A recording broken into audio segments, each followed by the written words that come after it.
और क्योंकि राष्ट्रपति जी के भाषण पे वही एक ऐसा समय होता है कि बहुत सारे विषयों पे अपनी बात आप रख सकते हैं। हम लोग एक बहुत बड़े समुदाय को, जो कमज़ोर वर्ग हैं, उनको रिप्रेजेंट करते हैं। उनके देश भर के इशू थे, हमें लगता था कि हम लोग उस पर अपनी बात रख पाएंगे।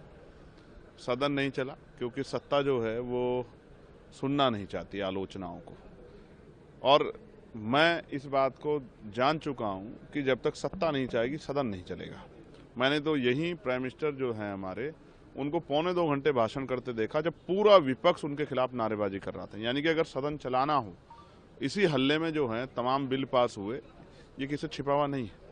लेकिन मैं विपक्ष के साथियों को भी कहूँगा कि उनको भी कोशिश करनी चाहिए। जनता का इतना पैसा जो है खराब होता है कि सदन चले, विषय उठें, चर्चाएं हों, सरकार को जवाब देना पड़े। सरकार को हम जो हैं क्यों वॉक ओवर दे रहे हैं कि सरकार को जवाब ना देना पड़े। लेकिन मैं फिर स्पष्ट रूप से कहूँगा कि सरकार की बहुत बड़ी जिम्मेदारी, आज इतने विषय हैं, महंगाई विषय है, बेरोजगारी विषय है, शिक्षा विषय है, हेल्थ सेक्टर विषय है, तमाम तरह से जो है जो परेशानियां लोगों के ऊपर हैं, जो डील्स हुई हैं उन पे, जो उनको लेकर लोगों के मन में सवाल हैं। दिल्ली से लोग गायब हो रहे हैं, कितने बड़े पैमाने पे जो है 800 से ज़्यादा लोग 15 दिन में गायब हो गए हैं। इसका मतलब जो है ह्यूमन ट्रैफिक का बहुत बड़ा जो है सिंडिकेट यहाँ काम कर रहा है। क्या हो रहा है, कल मैंने स्पीकर साहब को सुना, उन्होंने कहा कि प्राइम मिनिस्टर से उन्होंने रिक्वेस्ट की, अच्छा किया उन्होंने रिक्वेस्ट की, लेकिन संसद में भी प्राइम मिनिस्टर खतरे में, ये बड़ी चिंता की बात है।